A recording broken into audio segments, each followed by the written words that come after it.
Cocaine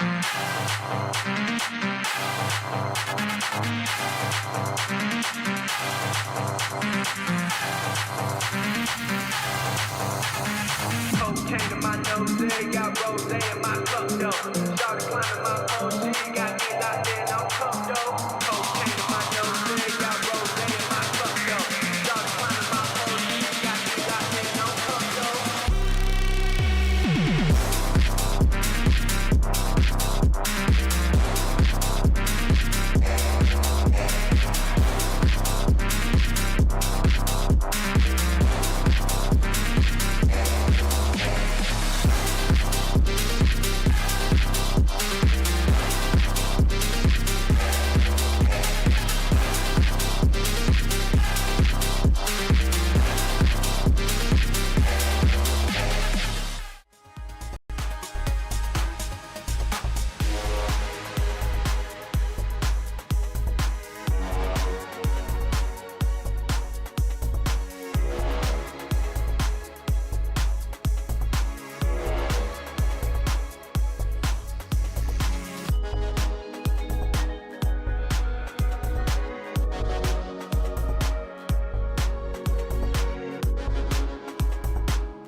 Well, good evening, everybody. It's a pleasure to be back. George Morgan here at your service. It's PSGL, it's Wednesday night, it's Spain tonight as well. Lots on the table, lots of battling. The title contest is still alive and kicking. And Jack, it's only taken us 10 rounds. We're on the 11th. It's all to play for.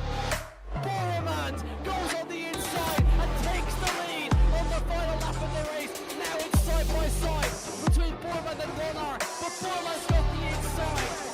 A guest star here in this phenomenal race. Cameron Dowd looking to take P2 in his very first PSGL F1 PC race. Incredible to say the least. You see that Putin to lead. 1.5 seconds. DRS is the name. Hello there, ladies and gentlemen. Welcome back to PSGL F6 here for round 8 around Spa-Francorchamps. I've always had a bit of a problem saying that last bit in Belgian.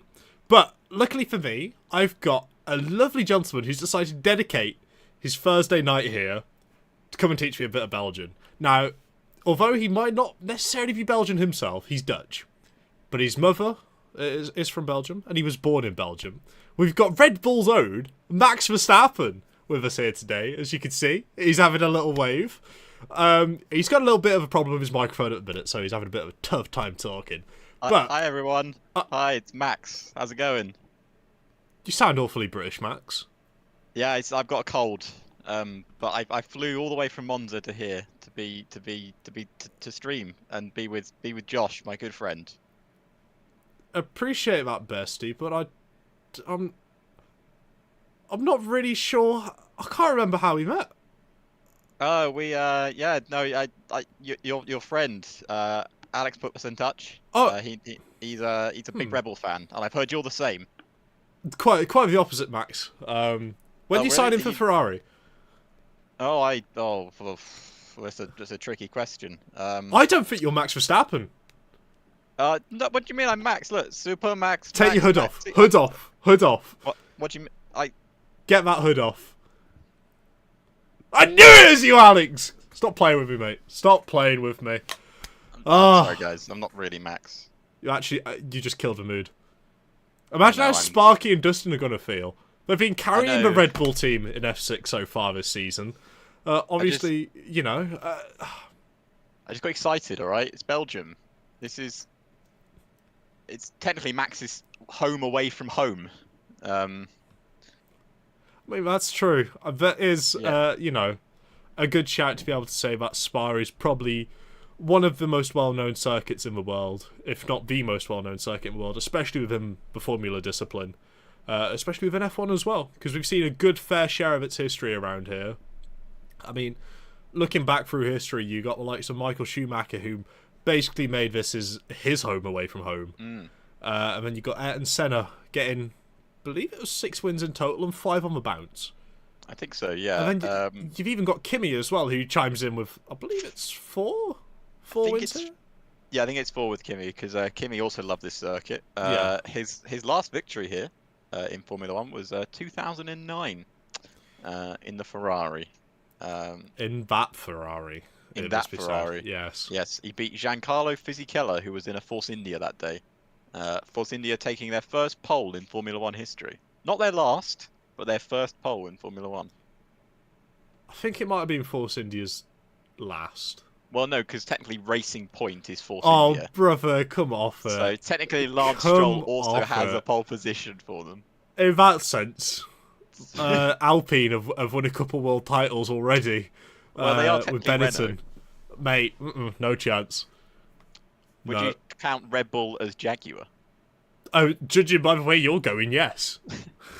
Absolutely. He's driven for Red Bull throughout his career. He just doesn't know it yet. Exactly.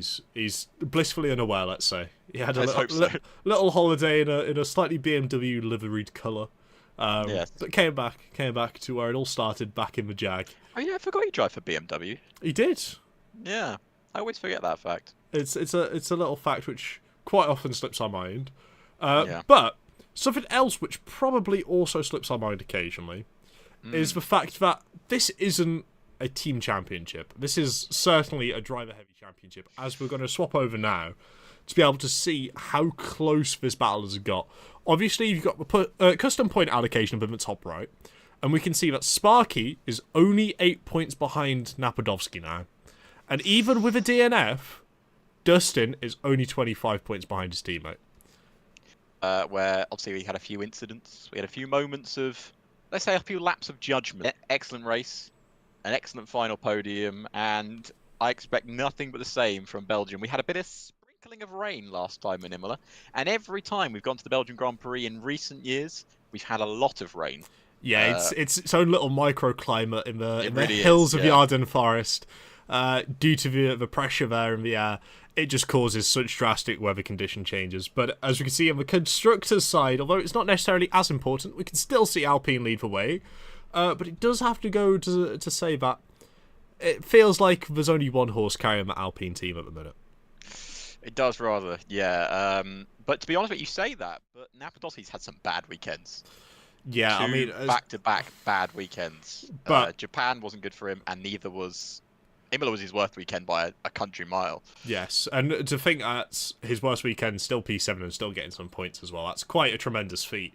But we do have Dustin and Sparky on the Red Bull cars, which have been on an absolute tear, as Alex just disappears. Are you back? Are you good, bro? No. You You disappeared for me. No, you disappeared for us. Oh, That's a difference. It's me. It's always okay. Alex. But no, It's a BT connection problem. It's fine. BT. Gotta love it. Yeah. Could be worse. But- Could be Virgin Media. Other telecom British communications are available. Yes, please. We have to mention that. Yes. For legal reasons. For legal reasons, we've got to mention Yes. it. But no, I mean, we've got a fantastic circuit here today. One that I'm very passionate about, and one that I hope we get to see more in the future. And I'm just honestly glad it's in this PSGL calendar, because without it, I don't feel like the F1 calendar would be the same.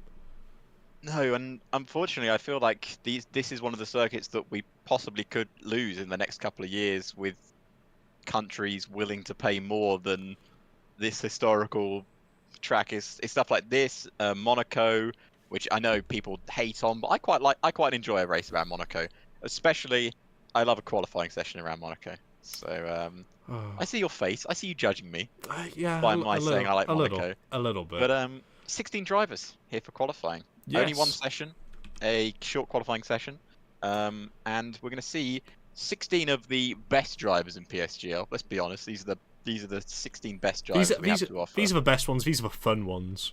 Yeah, these are the best ones. Don't want those sweaty tryhards in F1. You want to be here. Yeah, exactly. But- Jarno Otme doesn't hold a candle to Napadovsky. Just in case you did miss what happened with Jarno and Thomas Ronhaar, we do have a sneaky little track guide done by a certain someone who may or may not be on your screen at the minute. To just give you a little rundown of what the Spa-Francorchamps circuit is like. Ladies and gentlemen, welcome back to this PSGL Fast Lap. As we can see, it's not your usual usual commentator speaking over the lap. It's Josh here, commentating on Alex's lap, coming out that bus stop chicane. Now, we should all know Spa-Francorchamps by now, but just in case you don't, coming down into turn 1 here, looking forward to watching the drivers be able to take that at the start of the race. I'm sure we're going to see a little bit of collision, but he gets a really good exit, which is most definitely one of the most important parts of this entire circuit, as it carries all the speed up through Eau Rouge, Radion, all the way down this Kennel Straight. And my word, getting a good exit out of turn 1 catapults you so far forward in comparison to some of the drivers. As you'll be maxing out on 8th gear, we're going to see some low downforce setups. But my word, Alex just misses the apex there. Probably a little too late on his braking point. But you can really try and manhandle those curbs in this year's game, which will be very fun to watch the drivers try and accomplish that. As you got this long right-hander before it heads into No Name. The corner without a name for a good reason, all the way down to Podium. It wouldn't surprise me if we start seeing a couple of the drivers try and use that AstroTurf on the right-hand side, very similar to what F1 esports used to do in the last couple of years. But Podium, it's almost flat now, and it's so ridiculous coming up to this little chicane here. We've got the right where Alex voluntarily doesn't want to hit the apex. That's fine. Comes back across to hit the left side, but you can maximise the amount of track the drivers can use. Obviously, we saw Ronha and Jarno having a little battle there yesterday. And we also saw Lucas Blakely pump the ERS down this back straight, coming out of that critical corner. The rest of this basically flat now until we get to the bus stop chicane. But Lucas Blakely pumped his ERS out a little bit and was able to completely overtake the car in front. Which, you know, when it gets to F1, really shows the ERS usage around here is going to be critical as we come to a bus stop chicane. Aces that almost perfectly, and then it's just a game of being able to get down on the traction, and Alex will come across the line for a 143 flat, and that's your lap around Spa-Francorchamps. Joining you from one, perhaps maybe slightly interesting lap that you did, Alex, there. I think it's one of my best, really. That's I don't think there's any way Sparky beats that. I mean, we was watching Sparky's onboard, as you guys could see, and to me it looked like Sparky was a little bit quicker on his outlap than you were on your flying lap. I can't help that I just have to contain how fast I really am. Right? Okay. Well, I mean, Max wasn't here at the time to do a lap for me. Okay, I just. Yeah. He was too busy looking the other way, so to say. Yeah, exactly. But we are looking around the 140.4 ballpark for the pole position time here. 140. 140. I did a 143. Yes. Oh. Yes. Yeah. Well, this is where you can gain the most time, where Sparky is right now, the middle sector of Spa. To be honest, it's why a lot of cars run a high amount of downforce around here, because you really need the downforce in the middle sector. Down the main straight, you don't gain a lot of time compared to other people. Yeah, we've been here and there around the place doing a bit of these recordings, you know, casting for some of the other disciplines, and we came across a wild team at Marduk a couple of weeks ago. And we had a little discussion about Belgium, and he mentioned about how long that middle sector is. And, you know, without initially realising it, that middle sector is outrageously long compared to the other parts of the lap. As Sparky comes across with a 140.8, we're lucky to get a little bit of a time shaved off of that. Yeah, that just beats my lap, actually. Yeah, beats it. Just a bit. Just a little bit. Just about. But I think the McLaren of... Oh, no, I thought... Who's next to cross the line? I think it's one of the Alpha Tauris. Yeah, it's Tom Luke's down here, filling in. A little emergency replacement. Yeah, a little emergency drop-in. Drive... no, that's not... Drive in? Drive in? Yeah, well, I was going to say drive-by, but that's not really... That's a song from Train, my friend.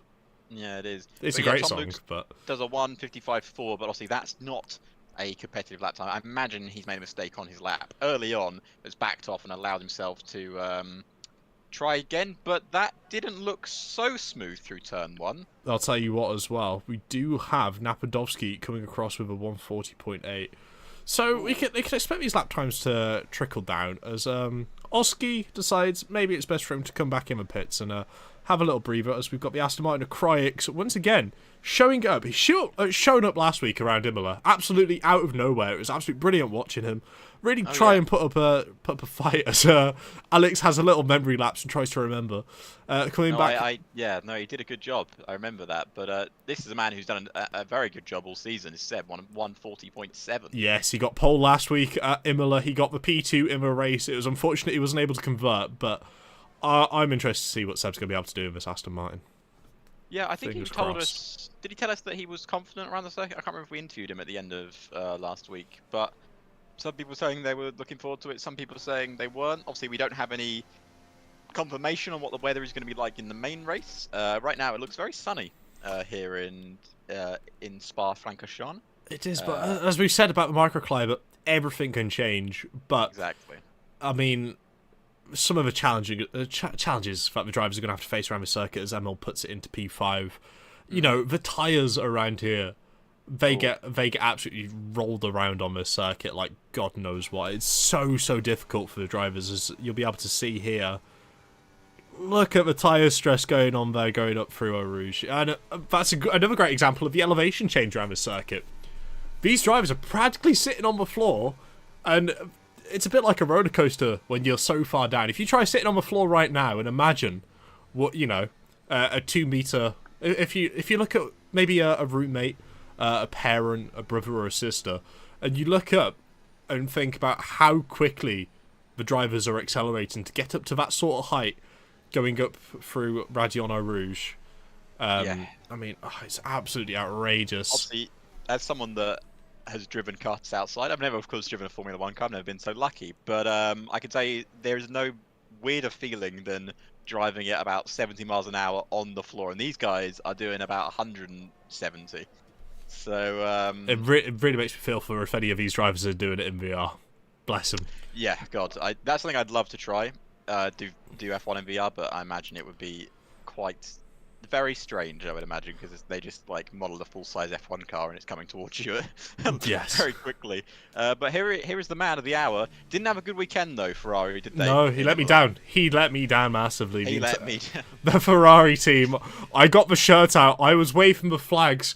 You know, I was about to start prancing round and going down my street screaming Forza Ferrari, but unfortunately the Ferrari boys weren't able to necessarily deliver. Trying to find out where they were. We had a P13 from Sankers were on board with him, and a P17 from Adam, who's slightly further up the road. Well, I mean, on the timesheet, but he's actually, you know, a little further back right now as well. But it'll be very interesting to see what Sanger's going to be able to do here, because we know he's normally quite a quick driver, but he just said he had no pace around Imola. He was really struggling to try and get the car hooked up and connected, but so far, he seems all right around Spa with that brilliant and, dare I say, beautiful celebratory livery for the 24 Hours of Le Mans.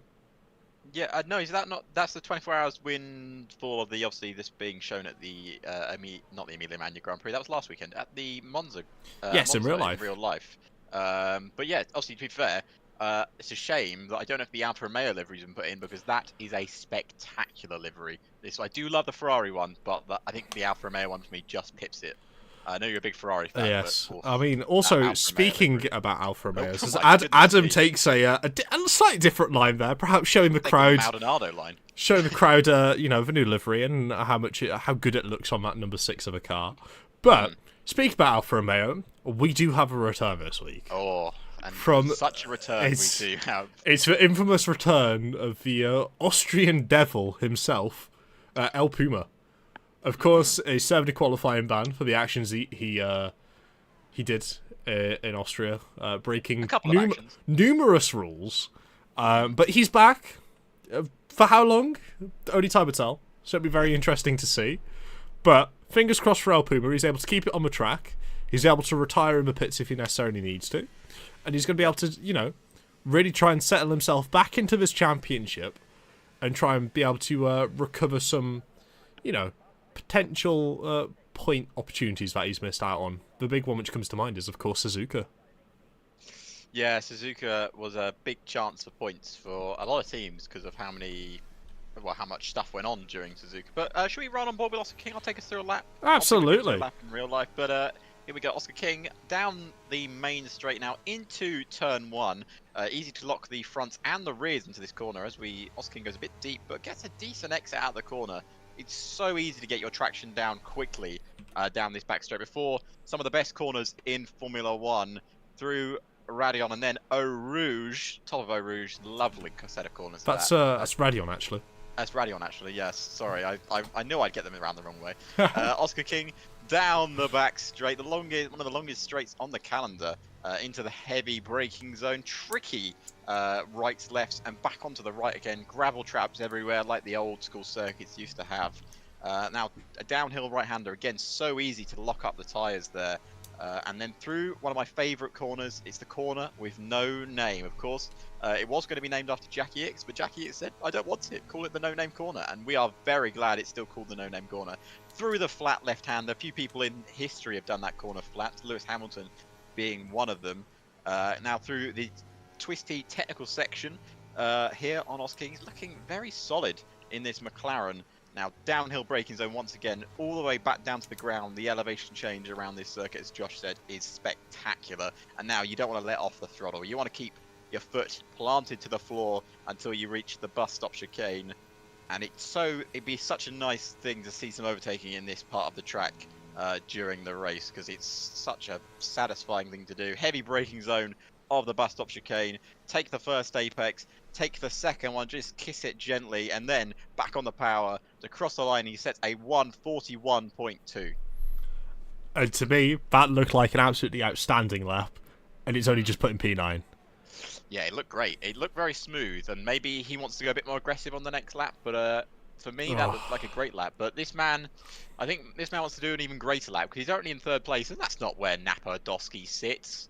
No, we know Napadowski, we know what he's like. He got a very uncharacteristic P4 in qualifying last week, and he's looking to get a little bit of a redemption arc going as he pops himself into P1, upsetting maybe Sparky, who's on a bit of an alternate run plan, who, just before we ended up riding on board with Oscar King, came across the line and, set a very respectable 40.7. A very respectable 40.7. Daniel, another one who had a good start to Imola, but did it not? It faded out in the end, did it? Or I can't remember what happened. I think he had an okay start. Yeah, he actually came last on track, ignoring the DNFs. But no, he had quite a good week. He qualified P10, and he was there or thereabout. But, a couple small mistakes really, really cost him. Yeah. Oh, Such a shame Alvaro for him. Fernandez. It's a shame. It's a shame we don't have the livery. I thought we might want to just take a little sneaky peek and have a little look. As Adam. Now, when we interviewed Sanga, Adam was, put under a little bit of fire for not holding his side of the team as much. Do we think that's necessarily fair? Because we've seen Adam have the pace. It's been few and far between, but we have seen it. We saw it in Austria, that pole position where Ferrari put it 1-2 on the grid. I remember Josh being very happy that day. For the first part of the day, absolutely. And then by the end of it, it was very sad because Red Bull took it into another 1-2. Not the first time they've done that in their history. But Adam looking to maybe get back up to the top step, at least in qualifying, and he's not going to do it with this lap because that is a horrendous start. You saw him fight the wheel. My word, that car was not happy at all. It was not balanced. No, the Ferrari isn't. Yeah, well, I'm gonna beg to differ on that one. I feel like. Oh God! Oh no. Okay, maybe I won't beg to differ as Adam is out the session and into the wall. Oh no. That's the commentator curse in full effect, ladies and gentlemen. I don't even know if we could call that a commentator curse. That's just Josh being a fanboy going horribly wrong, apparently. As Crix is also coming in the pits, we should see the rest of these cars roll back around into the pits.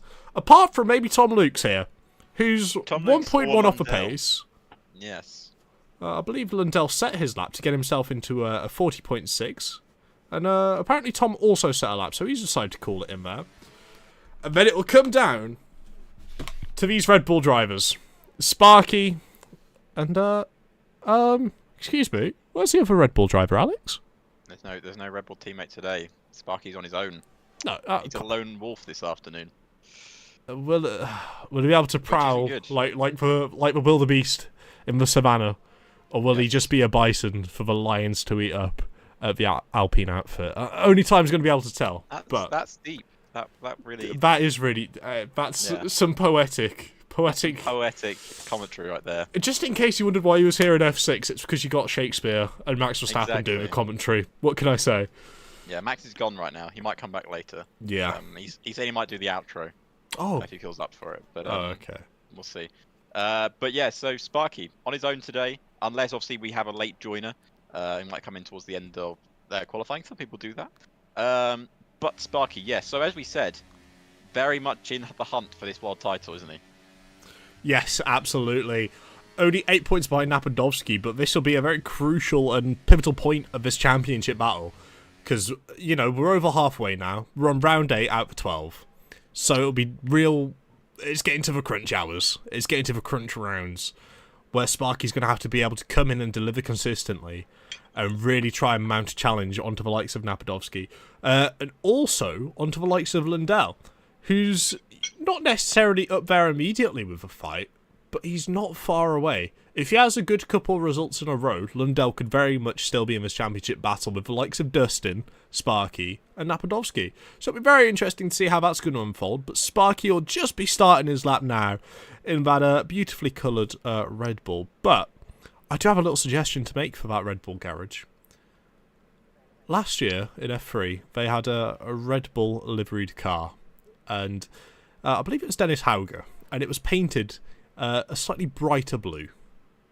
Not necessarily this blue navy purple sort of shade. It was very, very bright blue. And it looked absolutely outstanding at Silverstone. So I might have to beg Sparky to be able to maybe try and run a custom livery for one of these races. You never know. Be nice, wouldn't it? I can beg. But this car's on beg what you rails. want. This car's But yeah. on rails so far, isn't it? Didn't actually get he matched his first sector time again. I imagine he's running very high downforce during the middle sector. So we'll see what Sparky can do here through the corner with no name. I love the fact that that's corner's called that. It's one of my favourite corners in Formula 1. It's such a simple corner as well. I love the fact that one's called Poo One. Yeah, Puon is great as well. It made me giggle as a child, and it still makes me smile today because of the fond memories I have. But coming through campus and Stavelot, the car really doesn't like getting turned into aggressively around these corners. Again. Look at that. He's just matching his sector times. He can't improve them. They're both matched by about the 10th of a second. Lundell's retired in the pits, so I think his session was over after that final flying lap. So Sparky, unless he's got a almighty bus stop chicane in him, he might not improve his lap time here. So Sparky got a couple of corners to go. He slid that car around. He's pushing so hard here, isn't he? He's able to get the car straightened up nice for a beautiful exit. Which he doesn't improve. Oh, that's so unfortunate for Sparky there. Basically, it's identical lap times. I'll tell you, someone who's not going to be setting an identical lap time is Oscar King. And I also believe his teammate, Dan in 15th, who's not just set a lap, is approaching the bus stop chicane. If not, finished it. He's about to finish his first and only flying lap of the session. Danico crosses the line, goes 10th fastest. Decent lap there from Danico. We're going to see Williams cross the line next, I believe. Yes. And he's up a 10th in the middle sector. We've got a yellow flag. It's one for the Ferraris. I think Sanya's put it into a wall. Oh, pay to be a Ferrari fan. What can I say? He's on route again, but it won't be improving his lap time. Let's see what the Williams man can do. He's currently P9 on the grid. Can he improve? He improves by a 10th, but doesn't improve any places. The Alfa Romeo of Alvaro Fernandez only goes 7th. Oscar King will be the next one to cross the line. His teammate out qualifying him at the moment, but Oscar King on a decent lap. He crosses the line. Oscar King goes 8th fastest. Good lap from him. The Alpine of Napadovsky does a 140.4, solidifying his pole. Or can Seb stop him? Seb crosses the line. He can't stop him. It's close, but it's not close enough. And Seb only 2nd fastest. Kryax is still on a flying lap, though. Tom's going to come across the line. He's had a little slide out of there, so his lap time will not be improved. But all eyes are now going to be on Kryax, who's invalidated his lap time. Oh, that's unfortunate. He's on pole. From Seb, from Lundell, from Sparky, from Kryax. But look at that gap between... What is the gap between 8th and 1st? That's ridiculous. All in the 140s. All separated by about a 10th of a second. Oh, wow. That is insane. But, dare I say... dare I even say the same recorded line that Napadovsky got pole because he was in a GT Omega chair?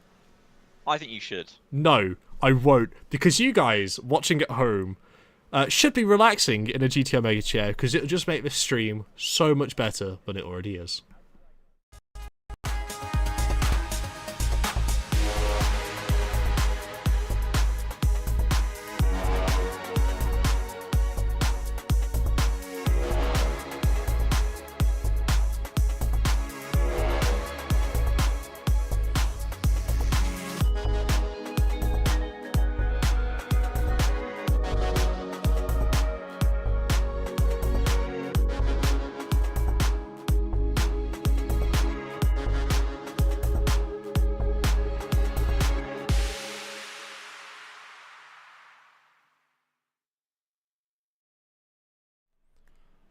My word, what a qualifying session. It does not disappoint around Spa-Francorchamps, that's for certain.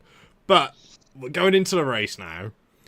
It'll be very interesting to see how his race unfolds, because we've seen over the last couple of weeks, Napadovsky isn't invincible, and he tends to have a few problems getting those tyres heated up under a safety car. Yeah, and I think, once again, Napadovsky back on pole position, of course, as we said, only by 23 thousandths of a second. Seb really took that to him in that qualifying session. But it's another one of those tracks where, do you want to be leading into turn 1? No. You're going to get absolutely done down the back straight. How many times this race this season have we said slipstream ERS is so powerful? It's almost at a point where it's overpowered, to be honest with you. Yeah, I mean, especially around a track like Spa, after you've got Le Source, such a tight corner for turn 1.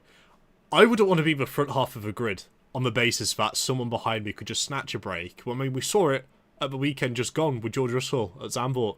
Just snatching a break slightly. If he was to do that at La Source, mate, he's taking 2 or 3 cars out. It's such a difficult corner to have the first corner. And Alex is reacting to something you guys can't necessarily see at the minute. I'm just fiddling around my stream deck so I can get you guys the perfect front row seat for this. I didn't bring an umbrella here today. I sure hope your buddy Max over there, Mr. Verstappen's got an umbrella somewhere. Max has got a hood. He's got a hood. It's fine. He's got a hood. He'll be wearing it. But yeah, this looks like torrential rain conditions here at Spa. This looks like the FIA would stop the race and not pay any of the fans their tickets back, sort of. But dare I say now, all the research I've done for this week of figuring out what tyre compounds and what the average time difference between them on a stint is. It's all thrown out the window. It's all thrown out the window. No one needs to know the medium tyres are 6/10 a lap slower. No one needs to know the hard tyres are an entire second a lap slower than the softs. Unless it dries up. It won't. Look at this. This is horrendous. I know we've got a microclimate around Spa, but there's no way this just is not drying. Come on, Alex. No, it's not drying up anytime soon. But DRS, that's out the window now. So hopefully we might be able to see some of those historic overtakes like we've seen before in the past around here. It comes to mind, a certain Mika Hakkinen may or may not have done a stellar overtake, and it had to be stellar, on a certain Michael Schumacher. Even after Schumacher openly admitted, if you try to overtake me, I'll just put you on the grass. Ricardo, was it Zonta? Zonta or Zonda? Zonda. Was it Zonta? It was Zonta. It might have been one of them. It might be Zonta. Is that Zonta? Throws everything out the window now. Absolutely. Your setups that they've done for qualifying, I hope they had high downforce, because if they don't have high downforce, they'll be in trouble. It's a good job they can see the game and not us. Take it away. 5 red lights. It's lights out. And away we go.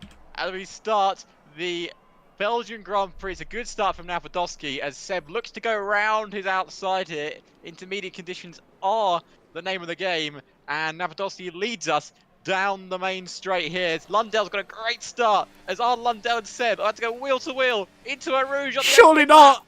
They back out. They don't want to go cause a carnage, but Napadovsky still leads from Seb, from Lundell. We're down the back straight now. And here comes Sebastian Vettel around the outside of Napadovsky. But Napadovsky trying to keep the lead. But can Seb get him into turn 1? No, he's been pushed off track! He gets pushed off track, but he's into the lead of the race. He's surely got to let Napadovsky back past him, and he does. But he does it strategically, which means he's still wheel to wheel with the Alpine driver. And Seb into second. Sorry, I had to do the Sebastian Vettel moment as Tom Lukes retires for the session. And that's a virtual safety car on lap 1. We mentioned it perhaps being monsoon weather. It might be in time for monsoon tyres. But as we discussed earlier in the week in a little private conversation we had about the weather here around certain tracks that you'll never see, you'll never hear. No, perhaps a slight audio malfunction happened on my behalf, but... yeah, I'm very surprised to see him on intermediate tyres. Obviously, they are the quicker ones. But Tom Lukes, in the pits, DNF'd. Unfortunate start to his PSGL F6 career. But he's created a VSC, and we know what the VSCs are like in this game. So it would surprise me if we get to see Seb and Lundell have a pretty decent run going down into Blanchimont. And if one of them tries to put it around the outside, I'll happily buy him. You know what? I'll buy him some hair dye. And Seb's got a good restart. This is what I'm saying.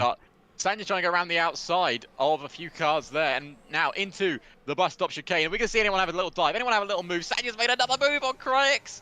Need to blodge him on. What a move on the inside. Oh, Seb's on the outside! No way! Seb's trying to go around his outside. Now Podolski leaves him just enough room for Seb as Sparky looks to go around the outside of Lundell. There's slide. Look at there's 5 cars in the background there battling for position. Now Podolski's best time of a 2:08.3. It's down the inside. Goes Sparky. Would he make 2 moves in 1? No, surely not. Sparky's going to have to focus. focus. Sparky's just going to have to focus on the exit here and make sure he's able to beat Lundell to the it. corner. I don't think he will. Oh, come on. Backs off. Battle wheel to wheel into the wet. Backs off very, very wisely there. Do not blame him for backing off there. Don't listen to Alex. Alex is the demon. He'll give you bad ideas. And a bad idea here might be pulling out of the slipstream of the 3 cars in front of him. But he's got to do something if he wants to really try and mount a challenge onto the likes of Napadovsky. He's gone down the inside. He's been able to hold that there. Absolutely beautiful work from Sparky in that Red Bull. It's not the first time we've seen a Red Bull overtake a Mercedes around here. And I'm sure by the end of today, it won't be the last. No, and it probably won't be the last time we see that for the next 10 years, I would imagine. But Sanya trying to go around the outside of no-name corner on Lundell, and he might have just had a little tapping together with Lundell, but he makes the move past him, and he's up into 4th place. Sanya on an absolute rampage here as he's moving up through the grid. He must be running such a high amount of downforce. Someone saw a weather forecast at Ferrari. Maybe that'll be why Adam felt a little unstable in the qualifying. But my word. Now Podolski, he's lucky to check out already. There's almost a second gap between him and Seb. Yeah. That's quite unheard of, especially here in F6, where the gaps are so close and the drivers are all so talented and so consistent. We don't normally see the DRS broken this early on. But someone else here, who's also been on a little tail than Sanger, is Sparky himself, who's right on the back of Seb at this minute. My word. Yeah. Surely. I wonder if Seb's running more of a dry setup.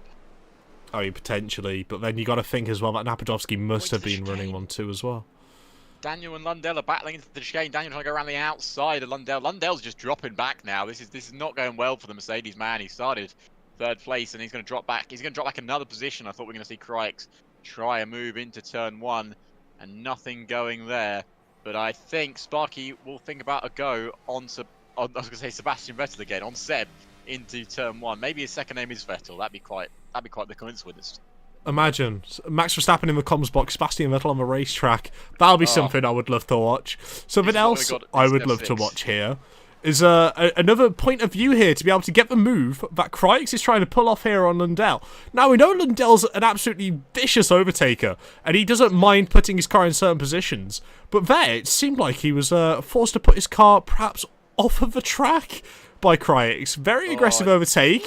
And it's even more aggressive from Alvaro Fernandez, who decides, I'm just going to try and drift it down here like I'm Thomas Ron Hub doing a move on Jarno Otmir. It's not the first time we've seen Alfa Romeo go around there, and I'm grateful he didn't. Let's just say that one. That had my heart in my mouth, that one. He was Tokyo drifting it round that corner, but he's still behind Lundell. Lundell did a good job to hold on to him.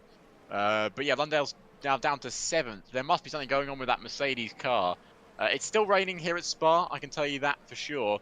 He's got a lot of ERS, so it's not like Lundell's dropping back in terms of speed. It's just he's 3/10 down in the middle sector on his previous lap time. I feel like maybe a little bit of the mojo and a little bit of the consistency may have gone. A couple overtakes here and there, and it might have rocked his confidence a little bit, but I'm sure Lundell's going to be building back up to the back of Crix and really trying to mount on one of his, let's say, signature overtakes. But someone else who's also had a very good start, and I don't believe we've mentioned him yet, is the Austrian demon himself, El Puma. The Austrian demon. Well, isn't El Puma like isn't it demon anyway? I think that might be wrong. But no, I believe a puma is a cat. Well, no, but I think it's in Spanish. It's something different. I presume puma is something different in Spanish, but not that El Puma's going to care at the minute. He's currently P12, made his way up from a back of the grid. Yeah, he's had a good start, hasn't he? And he's right on the back of Adam. And he's going to keep this pressure up. But, of course, we know El Puma's had a little bit of history with these Ferrari cars. He does. But he's going to have history with Danico in a second. As Danico's going to just wave him past and go straight up into 12th place. And El Puma doesn't have anything to match him. And he can't do the switchback in the wet. It's really tricky to do it in the dry. And he definitely won't be able to do it in the wet. But something else we should mention now. So you know how Napadorski was checking out the race? Well, Seb's just checked back in. Yes. And says, it's not over yet, mate. Still got a long way to go. Of course, only 22 laps around this circuit, but it's a long circuit. The longest on the calendar. I believe it might be tied with Saudi Arabia, actually, in terms of length, in terms of track length. But that might be not true. That is absolutely not true. I thought it was close. It might be close, but they're definitely not tied, I can tell you that much. Yeah. I believe Saudi might be just shy of 4 miles, while this is 4.3 miles. Okay. Correct me if I'm wrong there in the chat, please, but it's not definitely not far off. Needed. Absolutely. We're going to have to put a disclaimer. You need one of those little things that Twitter has got now where it pops up saying this information's definitely not correct. Yeah, just don't listen to anything I say, because usually it's wrong. This is about overtaking. Danny Coe has got it all right, and he's managed to make a move up the inside, but El Puma's going up the inside of Blodschemont. He's made the move. He's made him pay. Or has he? Will he make the move around the outside of the bus stop chicane? Oski won't be happy. Look at this. Oski's fighting back. He's got the elbows out, but El Puma says thank you very much for that position. There's not too much more he can do about it. And the demon. I'll tell you what, Danny Coe here, looking at Adam as well. It's almost like we've got a bit of a Noah's Ark situation here with these guys fighting so hard between each other. They've kind of formed pairs. Oh my goodness me. Danny Coe, no. Danny, come on. No. Think about the Camel Straight, the slipstream you'll get. Good. Stay behind, please. Don't. Not the overtake through Eau Rouge. No. Which is glorious. Yeah, also, Sparky! I saw him close up there an awful lot. But no, decided just to keep behind there for the time being. But made his move as well. Yeah, Sparky's putting pressure on Seb. So Seb's having to respond and deploy a little bit more battery and close back up to the rear end of Napadovsky. We've seen throughout the time here in F6 as Adam picks himself up a cheeky 3-second penalty for track limits. Unfortunate, but it's not the end of the world. But we've seen Napadovsky throughout his stints in F6 really use his tyres to their full potential towards the start.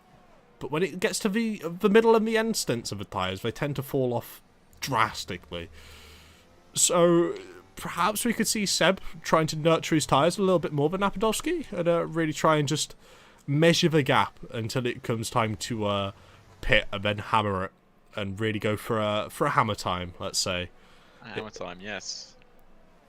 Well, we're going to be hearing that a lot more in the future. But at the moment, Sparky is really considering a move here on Seb. He's been lining it up for a few laps.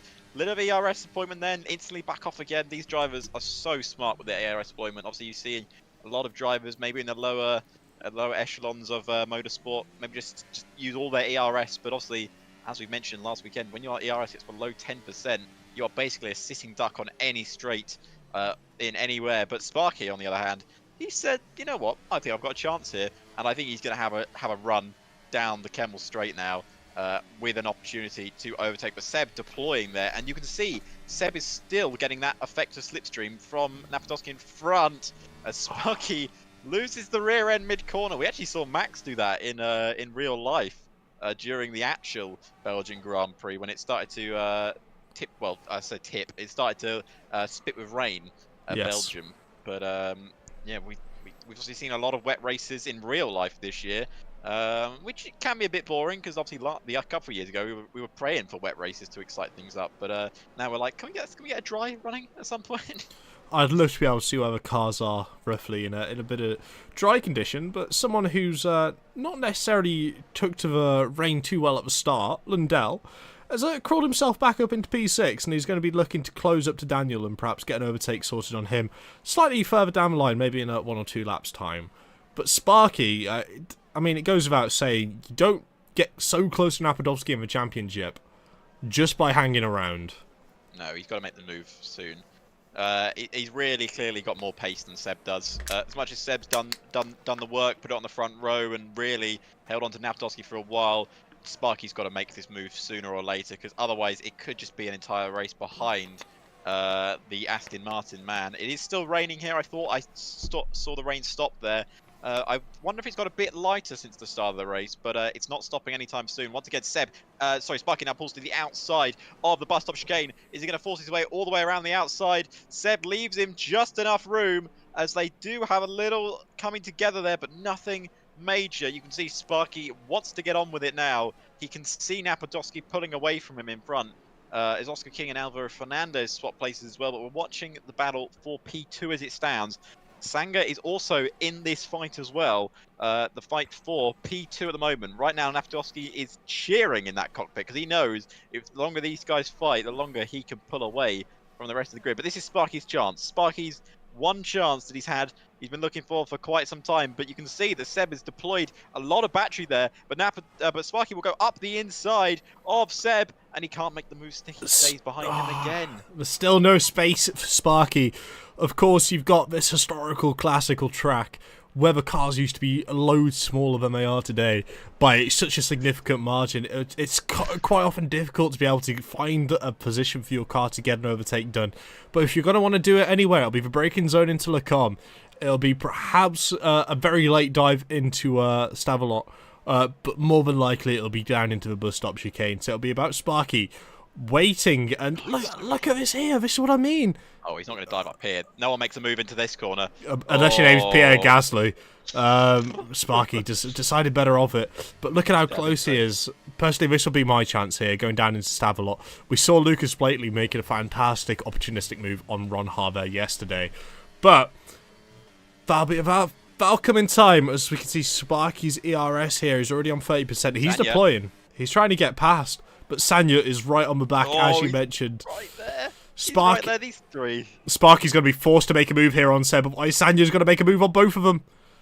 Seb just closes the door so well. What happened to Napadovsky? He's pulled into the pits. He's pulled into the pits already. If they're battling behind him, it's a great opportunity to be able to try and minimise the damage it'll take from coming into the pits. But Not if these guys, is it? Surely. No, of course not. No chance.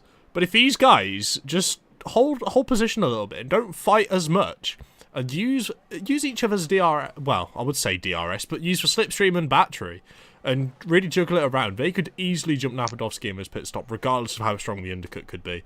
But it doesn't look like we're going to see that. It looks like Sparky is going to the outside, and at least wants to state a claim, saying that he led a lap of the Belgian Grand Prix here in PSGL season 34.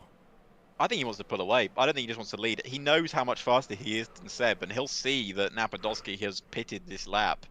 And Seb picks up a 3-second time penalty for track limit violations. That's going to hurt, that one. That will definitely hurt a lot. But I wonder how quick a new set of intermediates is against an old set, because it's going to be really interesting to see how quickly Napadovsky catches these guys in front. It's a very early pit stop for the man who was leading this race quite comfortably. And I understand the point of the undercut, but these intermediate tyres can go a long time, as we've seen over the years. There's Sanya up the inside. Is he going to make it all the way around the outside? That's Surely not. Surely Surely not. Move if he can do it. Oh! He's done it, but at what cost? Oh! Put Seb into the wall. Seb's in the wall. This is safety car, surely. It might be a safety car. That could ruin Napadovsky, or it could help him. I think Seb's got out of it. It's not a safety car, but he's got no front wing. He's got. Oh, Seb. I think it's just a fact of it's a racing incident. They're both wheel to wheel into a section. You shouldn't be going wheel to wheel. It's wet. It's tricky conditions, and clearly 2 into 1 doesn't work. And I think Sanya's got to take as much blame as Seb does for that incident. Yeah, that'll definitely be one for the stewards. As Sanya comes into the pits, Lundell comes into the pits, and it wouldn't surprise me if you see Seb dive into the pits here as well. It's just such a shame for Seb. Again, had a fantastic qualifying, showed great pace. He's got the penalty. He's retiring, surely.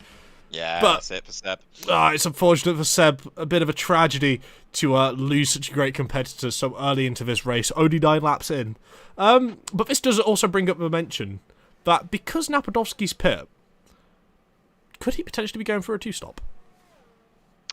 That is an interesting choice. It depends how. Well, it depends how long the rain is going to last, because by the looks of it, it might just stay for the entire race, which obviously we do tend to enjoy a bit of a wet, dry race, but if it stays dry for the entire thing, it's not the end of the world.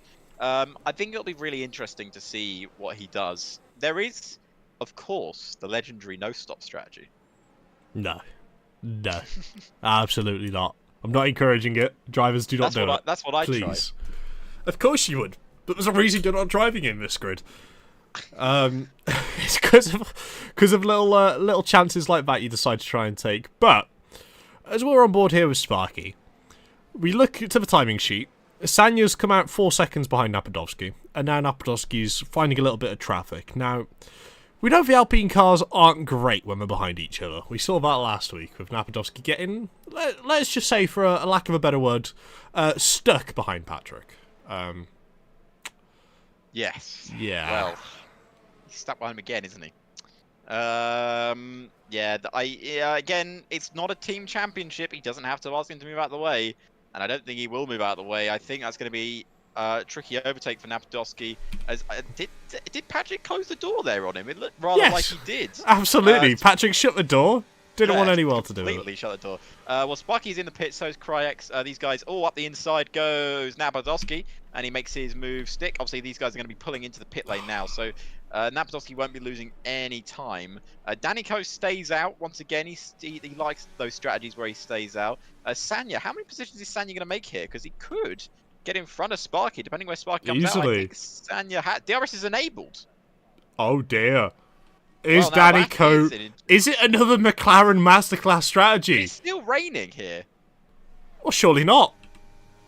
FIA said it's not raining, so it's not raining. Ignore the little droplets of rain you can see falling down in your screen at the minute. It's not raining anymore, guys. It's dry. Go out and dry. DRS is enabled here, which usually means it's time for dry tyres. But if I was one of these drivers, I would be thinking about dries right now. I'd be thinking it's still Inters, and someone's had a bit of a snap there. Who was that? It was Sanya. Sparky's lost a lot of positions, by the way. Yes. A lot of positions. He's behind Lundell and Sanya now. As Sanya leads in, is basically in 3rd place. It's a net P2 at the moment because of Danico still yet to pit. If you're Danico, absolutely. I know your question. Go on the dries. Go on the dries. Honestly, you've got to put dries on, surely. Go on the dries. Ignore everything else. Ignore the drivers around you. You might as well try it. Go for it. It's a virtual safety car. You've got nothing else to lose, Danico. Get those dries on, mate. Daddy. If the track is gonna dry up, now's your chance, mate. It's not dry, though, is it? No, it's absolutely not dry. It's still soaking down wet. It's greasy. It's horrible. No, that was Oscar King with a fantastic McLaren strategy. It might have happened again. But okay, well, DRS is enabled, so technically, usually at that point, if I see DRS enabled, I'm first lap. I'm boxing, no matter what. But at this point, I don't know if I would be saying, yeah, box. Well, we've got to find out. I'll tell you what, let's either ride on board. Let's see. Come on, Danny. Go on, Danny. Yes, come on, Danny. Right. Danny, do the funny. What's Napadovsky to do? He's out. Well, of course he is. Come on. Is Danico going to put on a set of dry tyres here? Everyone hold your breath. Do it. Come on, Danny. Safety car. What are the tyres that Danico is They look like slicks. They're soft! They are. They're soft tyres. Danny, go! Putting on softs. It's not over, everybody. We have a very interesting. There's Crykes is in the background as well. I think he's putting on softs as well. We've got a drive-through penalty for Alvaro Fernandez. Danico is coming out in 7th place here, but he's coming out on dries. DRS enabled again. I guess that's because we're back on the virtual safety car. So Crykes is also on dries. We're going to have to keep an eye on Danico here because is he taking Eau Rouge flat? I wouldn't in those conditions. But he was deploying DRS coming up there as well. It looks dry, to be honest. I say it looks dry. It looks like the dries are working, I should say. It doesn't look like it's dry, but we'll find out once he's got those tyres heated up. And see if he's able to escape from Adam. But until then, we do have to jump forward to these intermediate runners who are running so close together on the right tyre? On the correct climated tyre? Perhaps not the fastest tyre, but it's definitely the one for the correct climate and the... Danny's pulling away. He is as well. He's close. He's 8/10 up! Oh my word. It's time for dries. Get your dries on. And the more Sparky's stuck behind Lundell here. Lundell's just holding him a pack up. Sparky really needs to be able to dive into the pits and get a pair of soft tyres on. Doesn't look dry. No, it doesn't. Look dry. It looks like the intermediate tyres are still struggling going around Stavelot there. Well, oh dear. Sparky, come on, Sparky. Do it. Up the inside of Blodshimon. He's made the beautiful. Move. He's straight past him. Lundell didn't even look like he battled that one. And I wonder if that's because he's thinking about dry tyres. I mean, is anyone else thinking about dries? Surely your engineer's on the headset telling you right now, go for dries, and they're not doing it! They're staying out. Oh. Is Danico really catching the car in front, though? That's the question. Sparky just set a purple final sector up the inside. DRS is enabled. Let's not forget right now. This is dry conditions. Well, it's Fernandez and Adamu. DRS. Fernandez and Adamu are in. They're going for the dry, surely. Yeah. As Daniel sets a purple lap time. Patrick as well. Oh my word. Keep an eye on the soft runners, which are Cryex and Danico. Adam puts on a set of mediums. Now that is a risk. That is brave and that is bold. Similar to this overtake. Oh, what a just straight past him. Oh wow, how much downforce is Sanya running there? Because he just got absolutely rocketed past. I dread to think, but Sparky definitely needed this DRS to be open to help with a couple of these moves. Sanya perhaps is wondering why the rain couldn't stay for longer. And why perhaps his teammates... I mean, why it didn't come down heavier. I'm so confused. I'm not sure what's happening. I really need you guys in the chat just to take a moment here to acknowledge what's going on. Because, to be quite honest, Alex, I don't really have a clue anymore. Well, we've got 10 laps to go. And right now, I don't know who's on the best tyre, who's on the worst tyre. But... Sanya gets a 3-second time penalty for exceeding track limits. That could be a big factor in the end of the race. Danico is about 6.8 seconds off the back of this pack and is closing rapidly. Sparky's just gone 1.4 seconds faster in the middle sector. It's time for dries. It's surely time for dries. I don't know. I don't know. You don't go 1.4 seconds faster in the middle sector if the track's not improving. Yeah, but it could be improving to the intermediate's operating window, which is, you know, we know the operating window for these intermediate tyres is ridiculous. Sanya's surely coming in there. I think Sanya pulled in. He was very wide. Yes, and Sanya Lundell. and Lundell both in. Well, Danico's going to get them both because he's just literally entered the bus stop chicane. Oh, my word. Keep an eye on that fastest lap, everyone. I think it could be coming from Danny.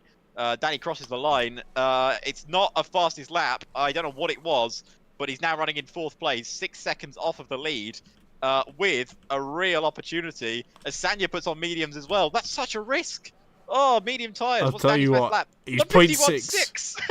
0.6 off. Is it really time? Well, it's time for an overtake. Sparky around the outside of Napadowski into turn 1. He's done it. Sparky takes the lead of the Belgian Grand Prix. These are championship contenders. And there was only a few points separating them in this race, and Sparky's just taken the lead. Oscar King's behind him, but it's the McLaren behind Oscar King I'm more worried about. What's he going to do? Lundell's taken 6th place off of Sanya. I think Sanya's running so much downforce on that car. But it's still raining here at Spa, unless we're seeing something that's not there. But it's still raining. Potentially. I mean, we're going to have to interview the drivers about this and see whether it's just sweating our visors at home here, or whether it is actually raining. But Sparky seems to be able to pull in this gap to Napadowski. Maybe Napadowski, you know, thinks it all might be lost. But so far, I hate to say it, but those slick tyres don't look like the quickest tyres still. He's 6 cents down. But the question is now, I've had this thing before, that you can run these dries in these conditions. It's a thing that happens. But these intermediate tyres will get burnt really quickly. Tyre wear on these things are insane when it's like this, track conditions. So I don't know if Sparky and Napadowski's tyres will go to the end of this race. I honestly am not sure they will.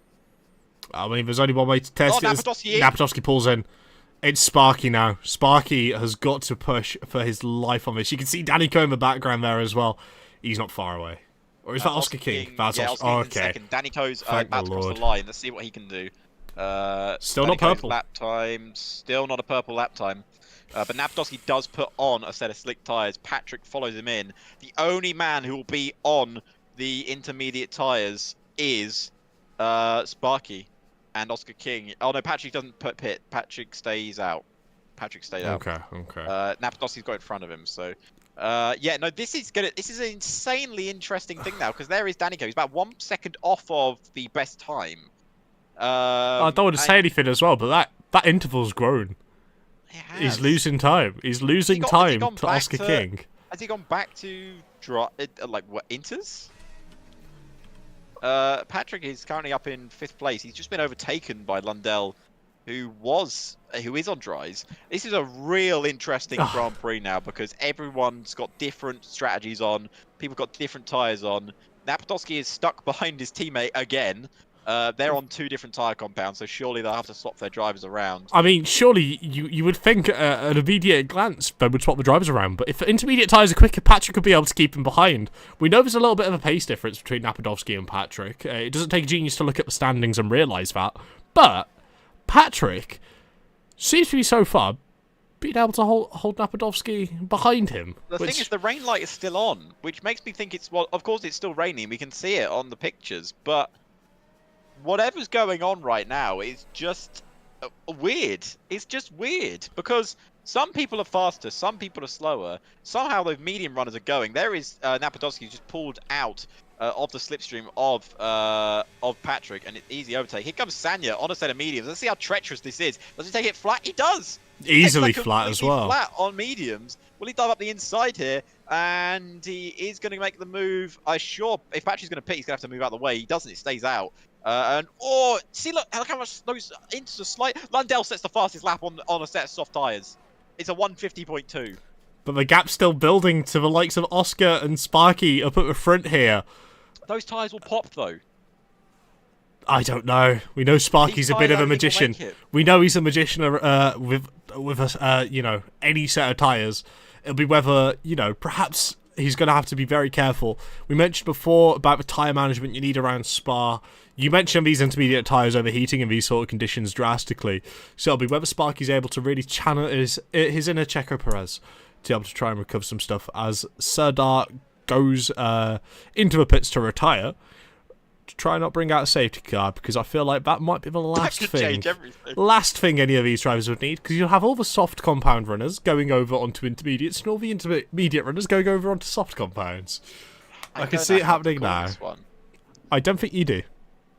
So Danny is the leading soft runner. He's currently in 3rd place. He's about 7 seconds off of his teammate, who's about 2.7 seconds off of Sparky. Sparky comfortably in control right now of the Grand Prix, and it's such a tricky thing. As the leader of a race, you do not want to be the first one to pit, and clearly he's got the evidence behind him that the dries and the inters have very similar pace, if not identical. But Sandy's just gone 7/10 faster in the middle sector on a set of mediums. I don't know what's going on. Sparky comes in. He's had enough. Oscar comes in. Okay. So this falls into Danny Lundell and Napadovsky's hands here, with Sanya following up close behind him, and Patrick, who'll probably get the jump on him as well. I'll tell you what, even Krikes is going to get the jump on him here. But it's down to Danny, back in the lead of the race. Maybe a McLaren master strategy. Only time's going to be able to tell, because so far he's got a nice buffer back to Lundell, but we know Lundell's rapid. He's set a purple lap time. He's not going to just settle for this. No, he won't settle for it at all. Patrick, I think, has stayed out, has he? Patrick's still staying out on the inters. He is. Yes. So he hasn't decided to pit yet. He's got Oscar King, who has just made his pit stop. Obviously, he's going to have very cold tyres on that McLaren. Sparky currently in 5th, about 4/10 off of the car behind. Patrick, wow, just jets past him. Goodness me, that was a... It's like Oscar was up there. Yeah, it's just like he just breezed past him like I wasn't even there. Sanya, on the other hand, can I just say, the people driving on these medium tyres are doing an absolute spectacular job. I thought driving on the softs was tricky, but driving on these mediums, oh boy, has this been absolutely spectacular race. This is why these drivers are paid the big bucks. Yeah, this is why we're on the little paychecks, because they know how to operate these tyres and they know exactly what to do. I would not like to be in their positions. Someone's position who I definitely wouldn't like to be in is of Patrick, with Oscar on these soft tyres now they're warmed up. He's going to be shooting around the outside there, going into campus. Amazing. That is absolutely fantastic there from Oscar. Adams round. Uh-oh. Adams round. Is that going to be a safety car? Surely not. Surely they can't call a safety car at the minute. He's not moving at the moment. He's got back underway. There's no safety car at the moment. Sparky's going to be a bit hard done at the moment, because right now he's lost the lead of the race and possibly lost a chance of closing the gap in the championship, because he had to pit for dries. Because clearly, well, did he have to pit for dries? That's the question, though. We're going to have to ask him what his intermediate tyres were on Lifewise. But as it stands right now, Danico is in a real good position. Absolutely. 5 seconds down the road from Lundell, who's going to be the closest one to try and mount a challenge. All he's got to do is look after himself, look after the tyres, and he should be able to see himself through to at least a podium. But you mentioned about how Sparky's going to feel hard done by. I disagree. I feel like he'll see this as an opportunity to be able to take more points away from Napadovsky. Oh, he's going to get Sanya here, surely. Yeah, I mean, you would think, surely. Oh, it's so tight in the max, but he's got a car in front of him. He can't brake late, but he does anyway. Goes around his outside. He's straight up ahead. Oh, Sanya fight back. They're wheel to wheel here. Sanya's already had an incident today with a Aston Martin driver. But look at these conditions. They're still so treacherous out there. How are these guys doing this? I don't understand it at all. I don't know if I'd prefer to be on the racing line where all the grease and all the dirt is brought up, or off the racing line where there's loads of puddles and your car can't stick to the circuit. There's literally puddles everywhere. Oh my goodness me! Jesus! You don't want to be aquaplaning like you're in a bathtub, because that'll be a tough one to explain. That is a real tough one to explain. Only if someone tried to do it. Yeah, but look at him. Sanya is struggling there. What is the issue with that car? He's sliding. Is it gone back to conditions that aren't suitable for slick tyres, or maybe just not suitable for those mediums? Because I thought it was a risk of going onto it. Sparky is dumping ERS here, but as you can see, I think he's below 10%, which means that he can't basically get any slicks. He's just at 16, so it's still not going to give him that massive boost. Oh, but what a run he's got here. Can he get around the outside of the bus stop chicane? And he surely has an opportunity. He slides it into the bus stop chicane and slides it ahead of Sanya. Or does he? Because they're still wheel to wheel here. And surely Sparky can't make this move stick, but he's got DRS and he pulls in front of Sanya. And Sanya doesn't throw one back up the inside. He's up into fourth now. He's got the man who is his championship rival in front of him, Napadovsky. And Napadovsky is still on the back of Lundell and he can't get Lundell. I'll tell you what as well, Lundell picking up a penalty. Danico must be absolutely loving life at the minute. So will Sparky is able to get a move done on Napadovsky, but Napadovsky pulls to the outside as we're on board with Sparky. Gets a move done before the braking zone. Because Lundell does not have the DRS in this rainy conditioned race we've got here at Spa. As Adam retires from the session in the pit lane again. Doing his best not to cause a safety car because that's the last thing any of these drivers would need. But Sparky on the freshest soft tyres, he is. Oh, he is going to try. Oh, he's doing it. Sparky! He's past Lundell into the corner of No Name and he's into third. And now he's behind Napadovsky, who is closing in on Danico. It could be a battle for the lead here before we reach the checkered flag because we're on lap 18 of 22. And actually, to be honest with you, the last thing that Danico wants is a safety car right now. Absolutely, we've got the penalties up here. Everyone on 3 seconds apart from Diego El Puma, who is on 6.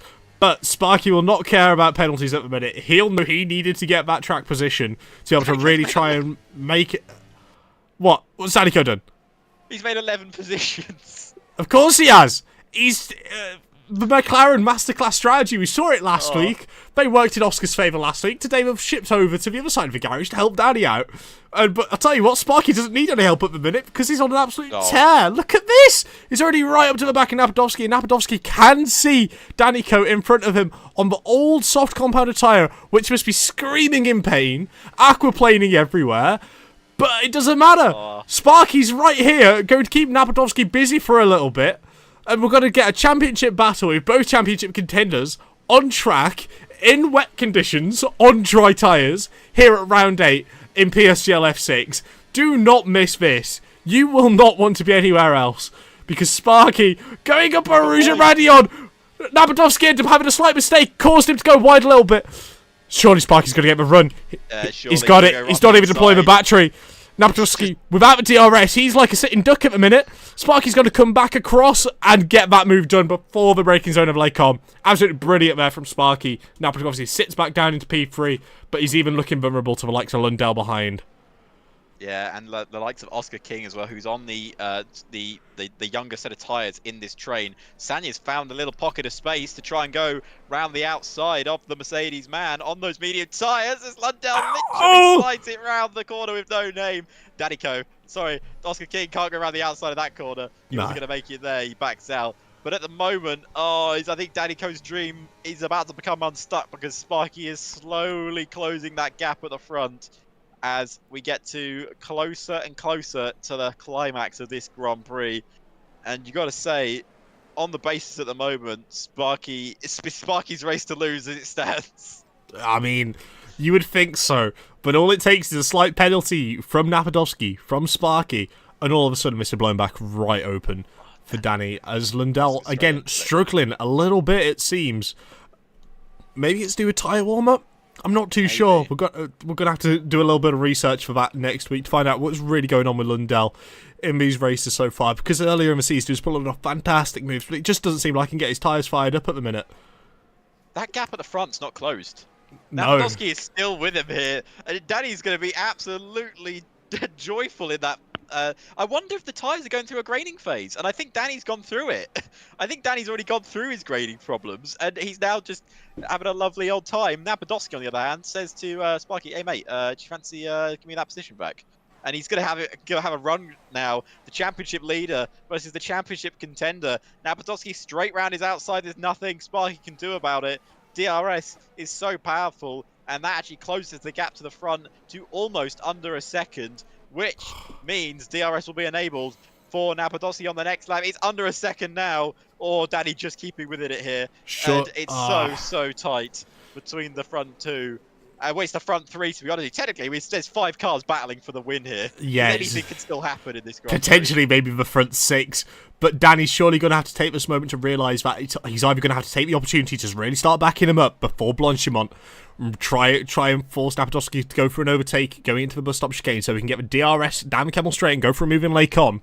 Or he's going to have to really try and push, which I believe is what he's doing, to try and get back up to that 1 second. But Napadovsky, look at the tyre grip.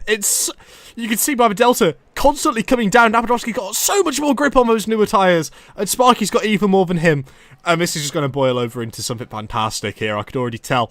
With 2 laps remaining here, I mean, look at this. You've got the underdog on the alternate strategy. McLaren have pulled a MasterCard. You've got the championship leader. You've got the championship contender. And you've got last year's champion all in the top 4 here.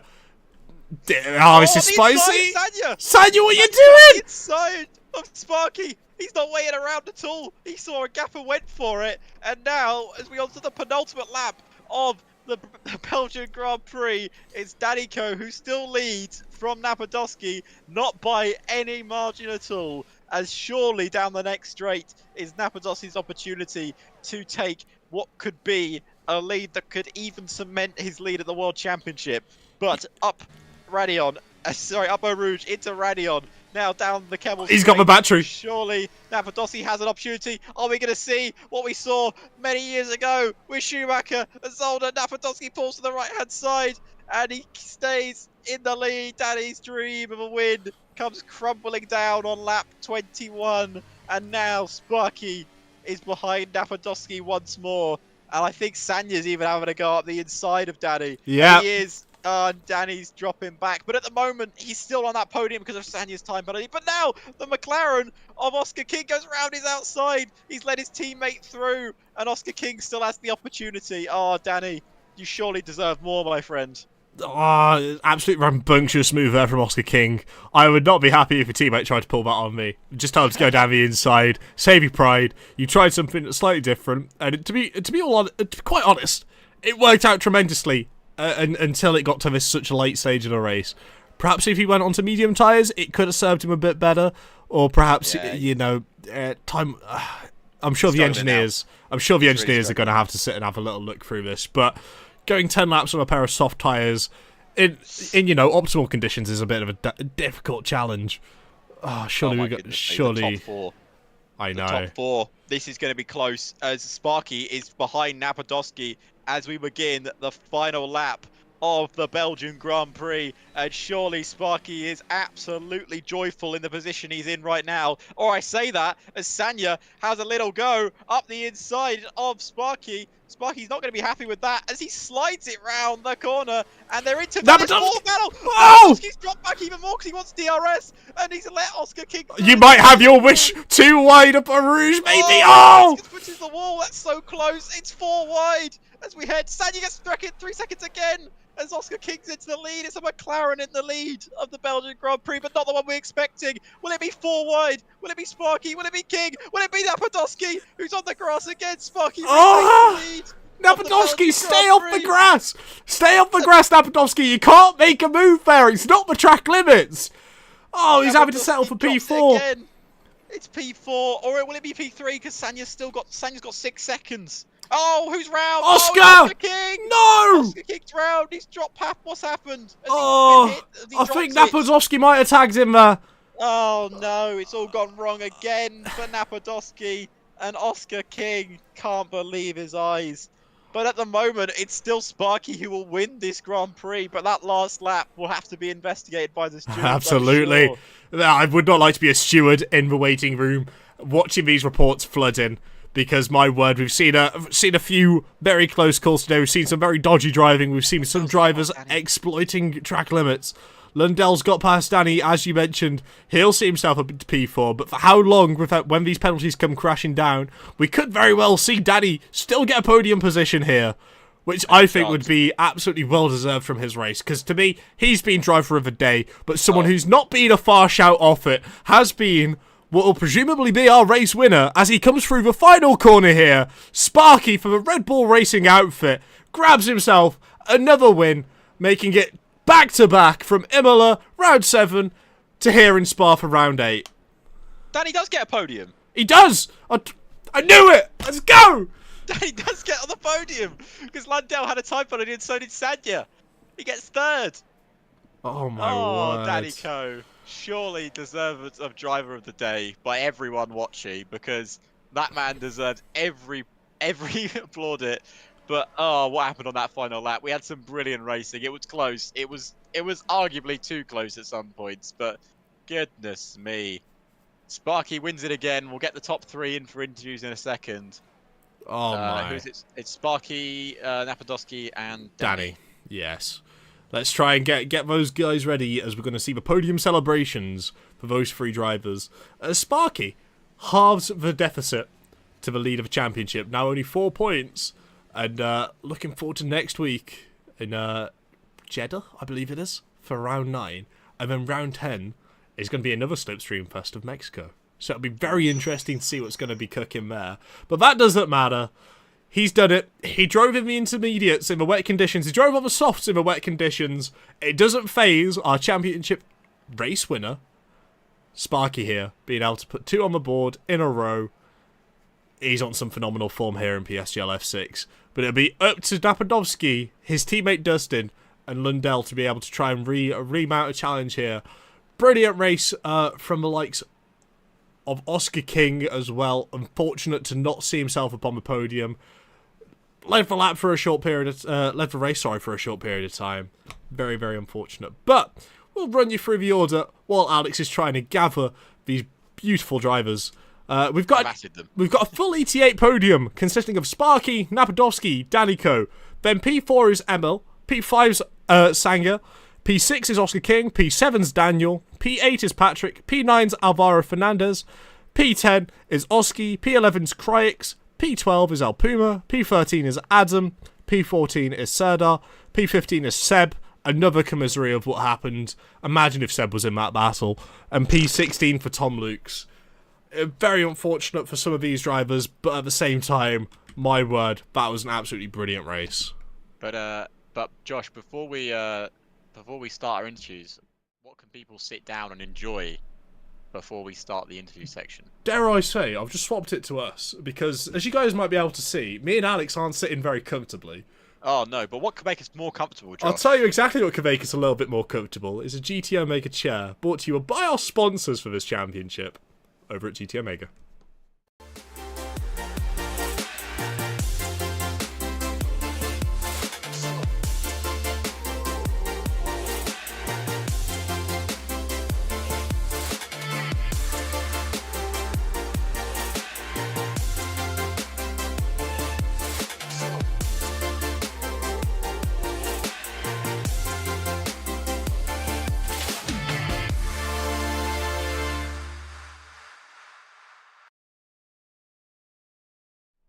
And we're back! My word, I feel a lot better now I've looked at a very comfortable chair and a brilliant setup they provide. But I do believe we've got a couple drivers ready to get interviewed here, Alex. Yes, we have P3 and P1. So we're going to bring them both in now. Yes, those. So Danico and Sparky both in for interviews now, and boys, let's discuss that race, because let's be honest, those weren't dry conditions out there. They were pretty wet still. So Danny, we'll start with you.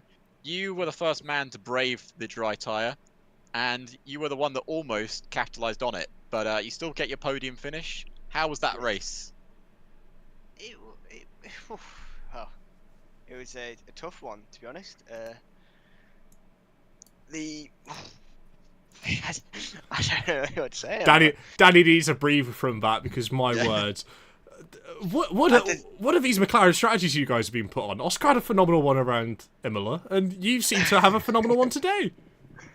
I don't know. It's just when the VSC came, Jeff said they think slicks are just faster, so I thought I've got nothing to lose, so I pitted, and then it was just a case of making to the end, really, because those last 3 laps my tyres were dead. Yes. Yes. Were they just faster, the slicks, or did they feel like you were driving a bit on ice at some point? They felt the same as the Inters, to be honest. Okay. Grip was there. Not all the grip, because the temps couldn't get up to the window, but it was enough to be just quicker than the Inters. Lovely. And I've also noticed as well, you've got a couple fans in the chat at the minute. Do I? You do.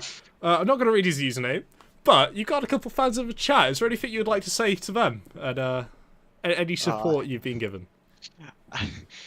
So he's so blown away by the fans. Cody, yes, he was the one who kind of helped me with the strategy, so a big thank you to him, really. Yes, But lovely. yeah, Well, it was risky, but it worked out. yeah. And Sparky, back to back, man, back to back. And how was that from your perspective? Because you were one of the last people to pit onto dries. And did you think you were going to get Danny by the end? Because obviously you had that titanic battle right at the end with everyone else, and that looked quite tough for everyone out there. Yeah, I was not sure if Danny could actually make it to the end, but he managed to. Fair play to him. Yeah, I think I had very good pace on the Inters, very good tire wear, because I was not sliding a lot and I had more wing, so it was very hard to overtake Sepp. The Aston Martin was almost impossible to overtake him, but then the pace seemed good. I could extend the first stint. But yeah, one more lap and I would have got the puncture in the first stint. And I think double Inter, like one stop would have been impossible from tire wear perspective. So I had to pit for my used soft. I wasn't too sure if I go into the medium soft or another Inter, because I really like the Inter, but the intermediate had very high wear. And the most important thing was to have fresh tires right at the end. And I went for that because the soft had less wear, I think, than the Inters per lap. But yeah, the last lap was in. I don't know what to say. It was special. It was very special. And your championship rival, I wouldn't recommend trying to beat him in a rally game, because we've seen him now go over grass twice to try and get an overtake done. Both of them have failed. What? Can you guide us through the decision making on wanting to go deliberately off the track to try and get a move done? Because I can't seem to fathom it. Like, surely it's slower to go off the track on the grass to get the move done. I think if the game would be realistic and the grass would be wet, I think you would be instantly dead. Yeah. But yeah, I don't know. I haven't seen what happened. But yeah, the last lap we were 4 wide, I think, on the straight, which was very interesting. Yeah, I knew what he was trying to do. I probably would have done something as well. Something similar? Yeah, he had to get DRS, otherwise he has a big problem, and he tried that, and I was P3, P4 because a Ferrari came past. Yeah, but Sanger. I think I had a bit more ERS, so I pushed, and flew by on the straight. And I think Napadovsky had quite a bit more wing, which didn't help him there in the last lap. No. Was very clean fighting. I think I had a contact with a Haas in lap 1. Sorry for that. I don't know if that was my fault or not, but I don't remember seeing one. But I'm maybe. sure if it's going to be your fault, we brought up in the steward's room for him to have a little look at. Yeah. Would There was it- definitely more incidents, Sparky. Don't worry. You're not going to be high on the stewards list. Like Don't I imagine. worry, you'll be sitting pretty towards the bottom end, and so will you, Danny, as well. You'll both be if the steward's good, but it's not causing him any problems for this coming week. I can say that much. But Danny, let's quickly before we obviously go to our final section of the interview. Obviously your teammates had a bit of a spin on that last lap. Did you know if that was contact with Napadowski, or did you, or was that just his fault? Like, do you know anything about that one? I think there was a bit of contact. Okay. Oh dear. Oh no, not good for Napadowski. Great for Sparky, but not great for Napadowski. I'm not 100% sure it looked like it, but I was more focusing on not spinning myself with the tires. Yeah, understandable. Understandable. Very But, much so. But yeah, so our final thing, obviously Sparky, you've done it before, but Danny, as it's the first time we interviewed you, quickly explain it. Is when you leave this interview room and you think about the race later today, what's one moment from the race that you'll remember fondly? And it's It can be in qualifying or it can be in the race. It's got to be a positive moment. Yeah. Oh, Sparky can go first if you can't think of one. yeah, please. Go on, Sparky, Sparky. go Come on. You're basically a veteran of it at this point. Come on.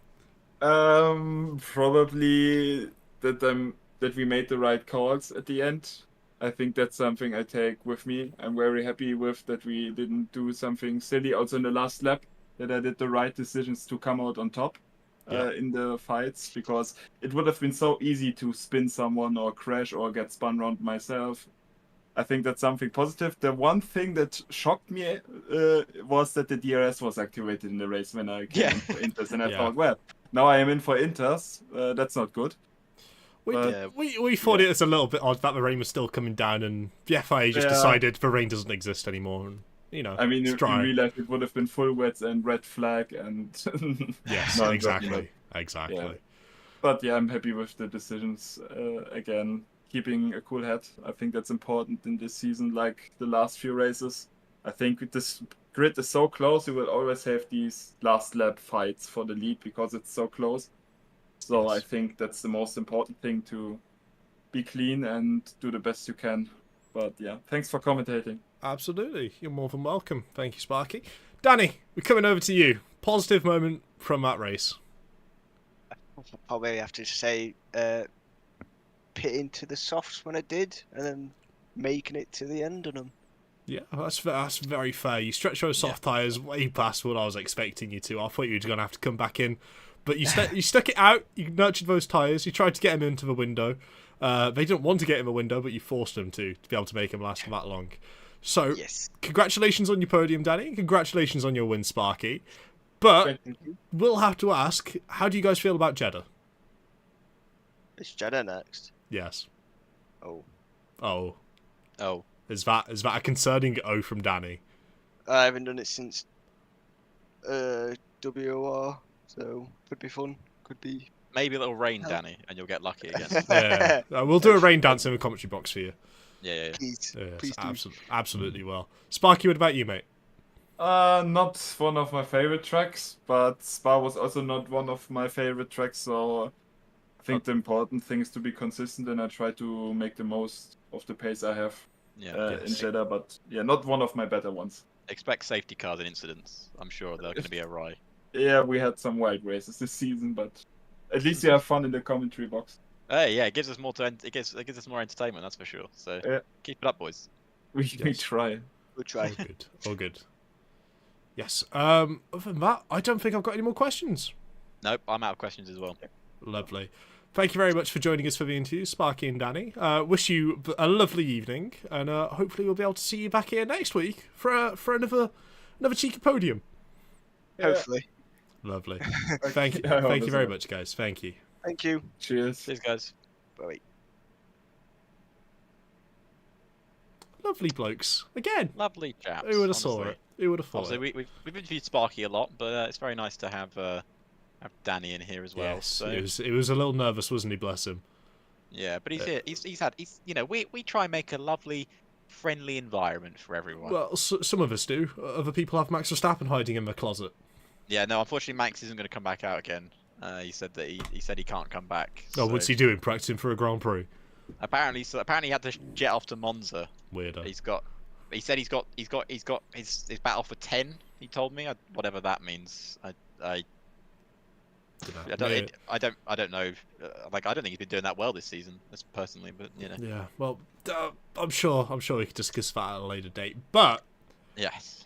dare I say, that has been a fantastic Grand Prix, and I'm really looking Oh. forward to next week. And I feel like it's only fair if we wrap it up now. How many rounds? That was round 8. We're going on to round 9. There was only 12 out of the entire season, so it'll be very We're off to interesting to Jeddah. see. We are off to Jeddah. Hopefully this time we're not going to get sent to Vegas instead of going to the Middle yeah, well- East. But You never know. We got. Maybe we'll go to Vegas instead of the Middle East this time. ooh, interesting. I can't promise that. That's not going to happen. Okay. We're racing in Saudi. Not mark it down, guys. Alex has promised us Vegas is next week. Yeah. It's subject to change. All good. I'll hold you to this one. I'll hold you. Right. Well, look forward to seeing you guys next week. Don't forget to use !Discord or go down into the comments. Comments? Description. To be able to find... yeah, I was about to say thank you. Down below. Hit the like button, dislike button if you weren't a fan. But, you know, please leave a creative comment on why. Ding that bell. Ding the bell. You got to press subscribe to ding the bell, though. Yeah, subscribe that and then thing. ding the bell. And then ding the bell for us. Yeah. So you get notified of every time we go live here on PSGL, and you can come watch us, be silly little goofballs for you lot. But come join Discord, come have a look at the calendar, and we'll get yourself sorted. Until then, thank you very much. It's been a pleasure streaming. It's been lovely having you here, Alex. Thank you. Thank you, Josh. I don't know which side. Are you that You side? guessed the right side. Well done. Yes. Yes. Yes. This is definitely hands. scripted. Yes, okay, we shake hands. There you go. There you go. Lovely. All sorted. But thank you very much, guys. And I believe I'll leave you now with the outro.